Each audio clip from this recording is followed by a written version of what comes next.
Assalamualaikum warahmatullahi wabarakatuh. Perkenalkan, nama saya Albert Hakim dari kelompok 2 mata kuliah Audit Teknologi Informasi. Di sini saya akan mempresentasikan hasil kerja kelompok kami mengenai laporan kuis dan UTS. Di sini kami mengangkat aplikasi Sistem Informasi Pelayanan Administrasi Terpadu Sivitas Akademik atau SIPACA milik Fasilkom UPN Veteran Jawa Timur. Pertama-tama, izinkan saya mengenalkan anggota kelompok saya lainnya. Saya sendiri, Albert Hakim dengan NPM akhir 194.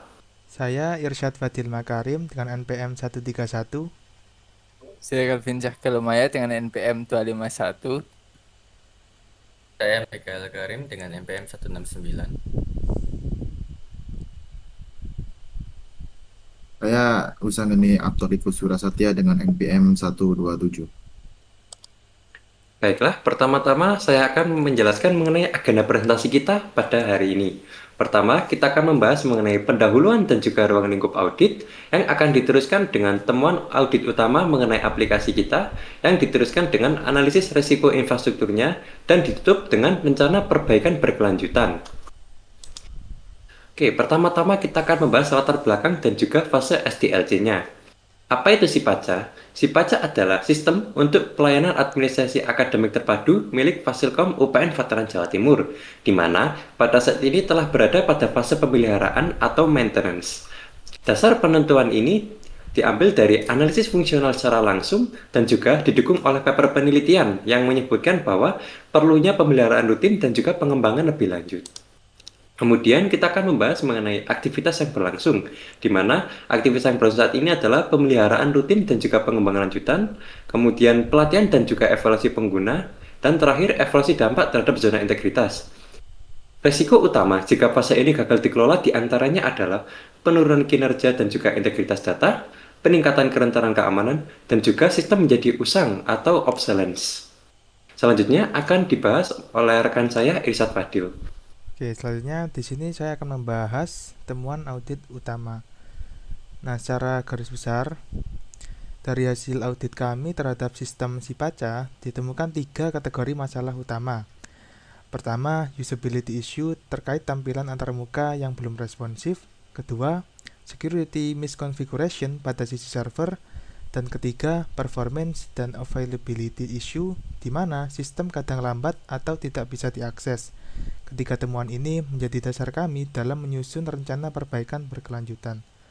Selanjutnya, nah di sini kami pada temuan pertama kami menemukan bahwa antarmuka mobile yang belum responsif. Pada halaman form SIPACA, kotak input terlalu kecil dan tertutup pada layar ponsel beresolusi rendah, membuat pengguna kesulitan mengisi data. Masalah ini termasuk kategori usability issue. Solusi yang kami sarankan adalah menyesuaikan ukuran elemen form menggunakan unit relatif seperti persen, lalu melakukan retesting tampilan pada berbagai resolusi layar agar nyaman di semua perangkat. Selanjutnya akan dijelaskan oleh rekan saya. Untuk temuan kami yang kedua, itu berkaitan dengan konfigurasi keamanan server, di mana dari hasil observasi kami di browser console, kami menemukan bahwa beberapa header penting seperti set cookie dengan atribut secure, X-content type options, dan cache control belum diaktifkan. Nah, akibatnya sistem berisiko mengalami session hijacking atau kebocoran informasi server. Nah, solusinya adalah memperbarui konfigurasi header pada server serta melakukan vulnerability scanning rutin untuk memastikan keamanan tetap terjaga. Lalu temuan terakhir kami adalah isu performa dan ketersediaan sistem, di mana dari hasil observasi kami, website SIPACA ini kadang lambat dan bahkan tidak bisa diakses. Nah, hal ini berdampak pada turunnya produktivitas dan potensi kehilangan data. Nah, penyebab utamanya itu bisa meliputi kapasitas server yang belum terbatas atau query database yang belum optimal dan belum adanya caching.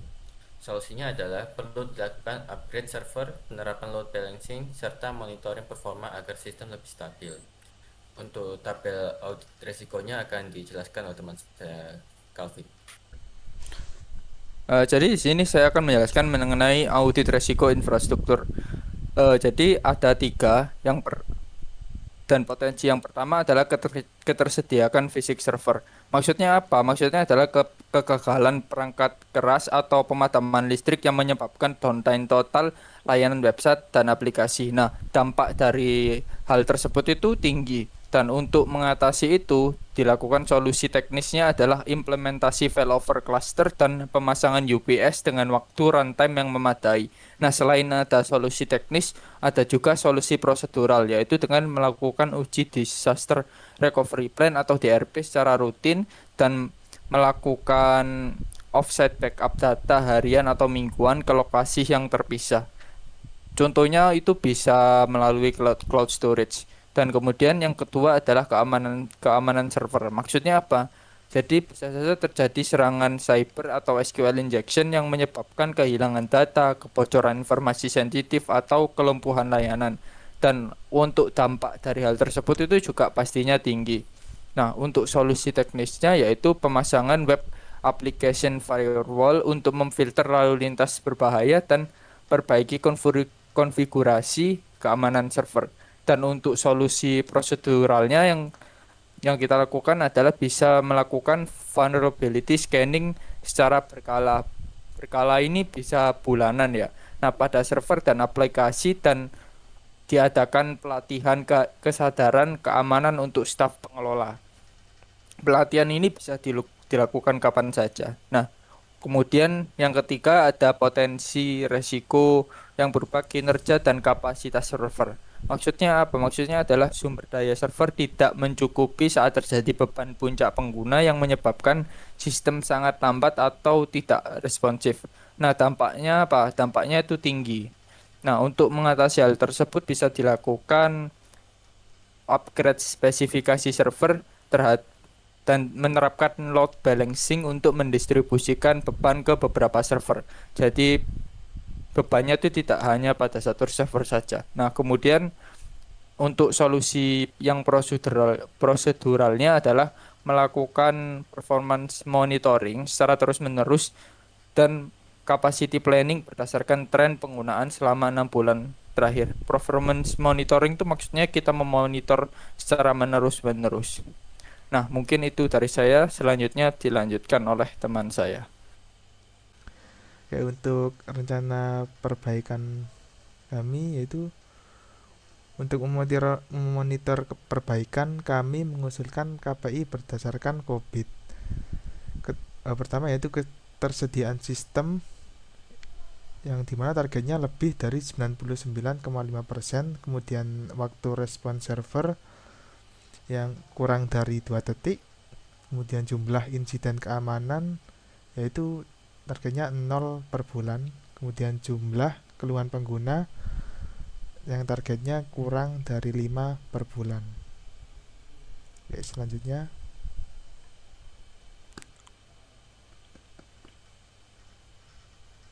Rencana perbaikan ini kami proyeksikan dalam timeline 6 bulan menggunakan siklus PDCA atau Plan Do Check Act. Untuk bulan pertama, kami akan fokus pada penetapan baseline KPI dan merancang rencana teknis yang detail. Lalu selanjutnya pada bulan kedua hingga ketiga, yakni tahap eksekusi, yaitu perbaikan bug aplikasi dan penguatan infrastruktur seperti instalasi WAF. Untuk bulan keempat hingga kelima, kami melakukan pengukuran kembali terhadap KPI yang sudah ditetapkan dan melakukan retesting untuk validasi. Lalu untuk bulan keenam, itu kami menganalisis hasil yang didapat dan merencanakan siklus perbaikan untuk periode berikutnya.